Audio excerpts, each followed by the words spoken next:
Hello friends, welcome back. Rankings are out today, and the best alliance you've never heard of is sitting pretty at 12th in Platinum 2. Let's try and keep it up today. We're taking on 2GM Restricted Trademark, which stands for something. Alright, today we're going in with Void and Namor, and it's going to be a very Void-heavy war, so we're going to bring in Killmonger for the healing synergy. No other fights really on my path that required a specific third champ. So, first up today we got a Mephisto on Tyranny, long distance relationship. Obviously, since Mephisto is a villain, this is essentially a normal Mephisto fight with the added bonus of some free healing via willpower. So, there is no aura of incineration since this Mephisto is unduped. So I don't have to worry about the excessive power gain from the aura. I can basically take him up to just over the S1 and then bait it out. And of course, as I'm saying that, I push him close to an S2. But you know how it goes when you record the day before and then do the voiceover the next day. So this Mephisto's going down pretty easily. We got the Petrifies up early on in the fight, so we didn't have to worry about his regen, extending the length of the fight, and we finished with a gold bar, which is exactly what we want to do in Tier 1. Alright, next up we have another Void on this long-distance relationship and Special Lock 1. We're going to go in with Namor just like we did 2 wars ago. Not going to boost up this time. This is a 6-star R1, so, R4, 5-star equivalent. I think the one in the second war was a 565, so pretty confident I can take this. Again, the keys to this fight with Namor, you can more or less play it normally because you're going to be returning a lot of the degen to him as long as you stay aggressive. The only other thing you got to worry about is making sure that you fire your special attack as soon as you get it, because that power lock debuff will count as a debuff for Void and will degen you as well. Namor's special attack 1 has, I think, 5 hits to it, so it's good for removing or purifying rather the debuffs if you do kind of mistime your combo. I don't really do a good job in this fight of managing my combo very well and timing the 10th hit so that it purifies a debuff. I could have played this better. I mean, you can see I've lost about a quarter of my health, 30% or so of my health. But I was very confident that I could get out of here. I wasn't positive that I would need Namor again. I will use Namor again at the end of the war, and I'll just have to push him up. But getting out of this fight without dying is really important because this is a tough fight. I think they have this fight. A similar set of nodes, or maybe it's just long distance relationship in variant 3, and it's really one of the annoying nodes, and I took that out with Namor as well. So alright, we are moving on up to the first mini boss island, and we have a MODOK on the right hand side. This is aggression, armor, and explosive personality. So MODOK auto blocks like a mofo. So really, we're just going to parry and heavy the entire fight. So he cannot auto block your heavy attack.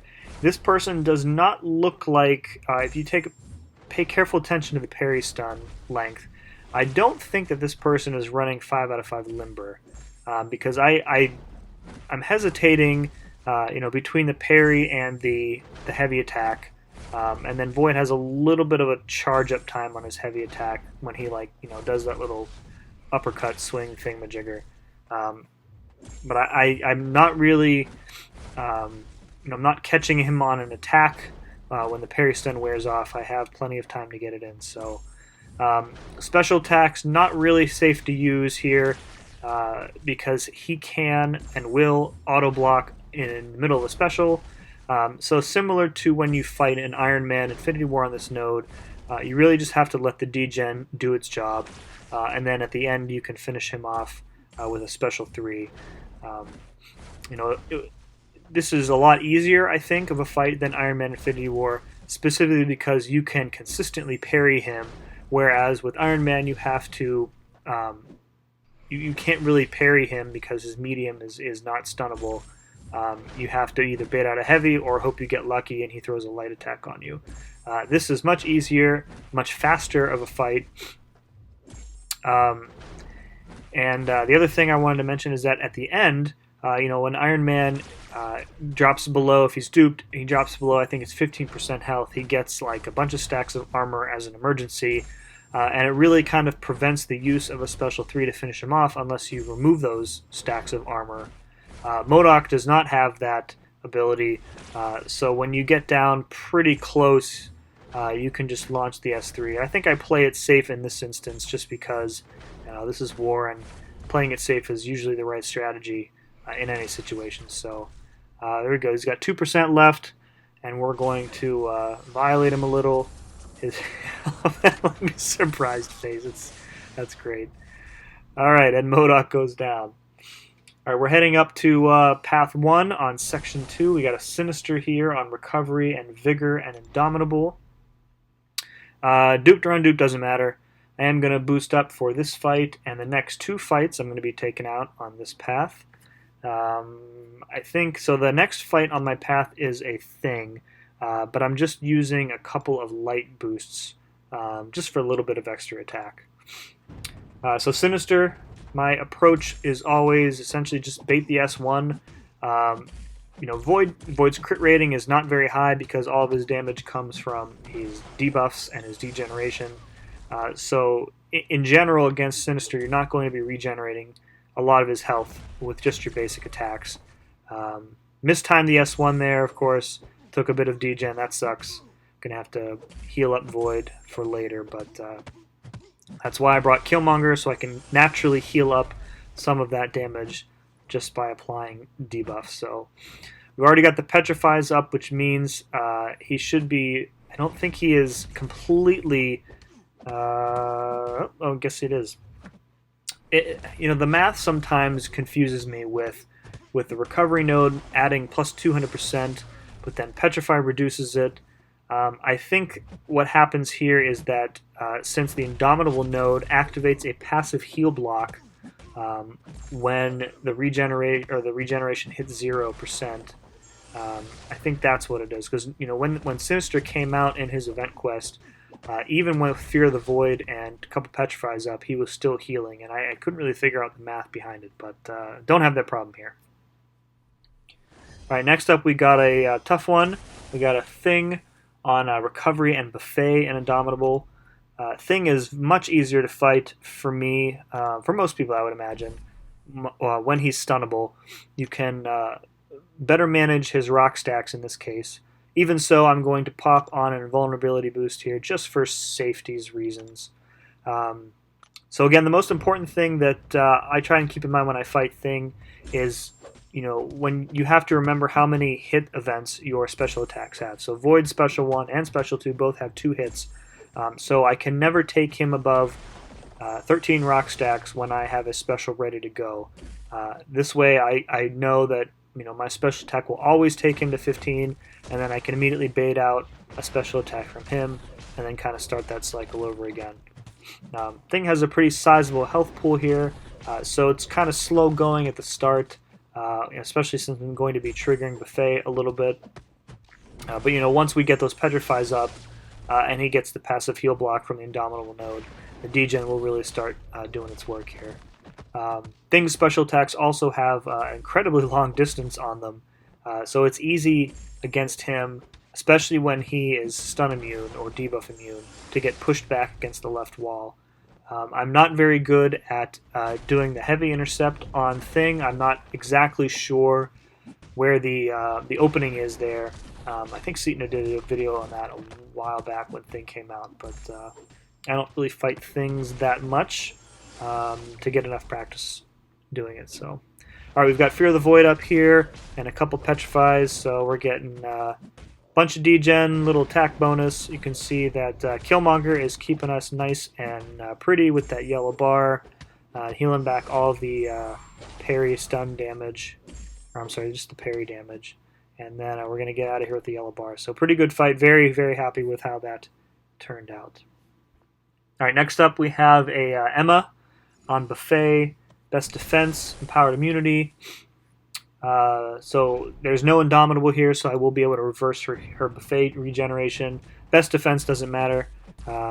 She is a small champion, so so you can see she just evaded there.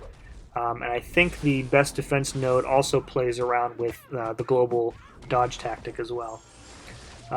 Empowered immunity doesn't really matter, although she is immune when she's in diamond form to fatigue, which is one of Void's 3 main debuffs. So there is sort of a danger here that if she is in diamond form and I attempt to place a fatigue debuff, that node will trigger.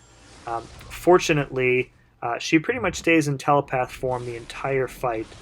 When I was going into this fight, I was worried that I wouldn't be able to get Fear the Void up because I would just get the 4 debuffs that you're seeing here, and then I wouldn't be able to get Fatigue up, but I got Fatigue up. I think she will purify it if she moves into Diamond form. So really the key here is to keep at or below her bar of power level. So she switches into Diamond form, she purifies the Fatigue, but Fear the Void timer was already up, so I really kind of lucked out there.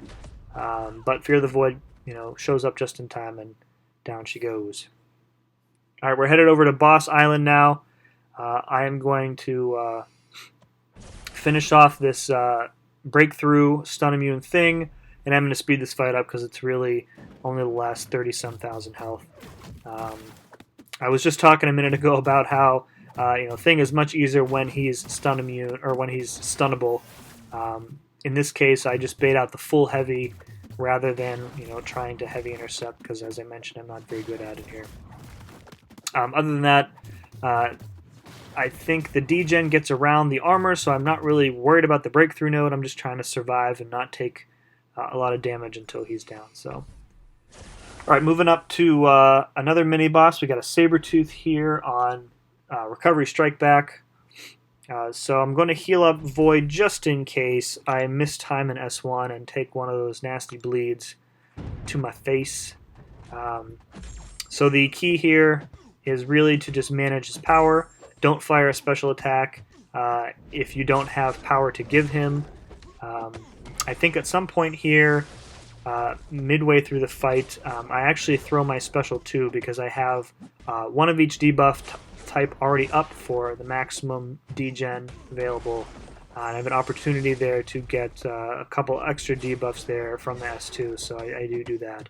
And he's being very cooperative with the special 1, so the special 2 actually works with the in my favor, because I won't have to wait out the Power Sting debuff. He'll convert it right away. So, all right, so we've got Petrify up, so his healing is gone. We've got the 5th debuff here, so now you'll see I launch my special 2. I get the Dark Sting charges on him, which are degenning him. Then he fires his special 1, so I get the straight degen on him. The degen or the weakness doesn't matter because I'm already dropping weakness on him from the Resonate Mastery. So we've got 5 different sources of degen here, and he's just melting away.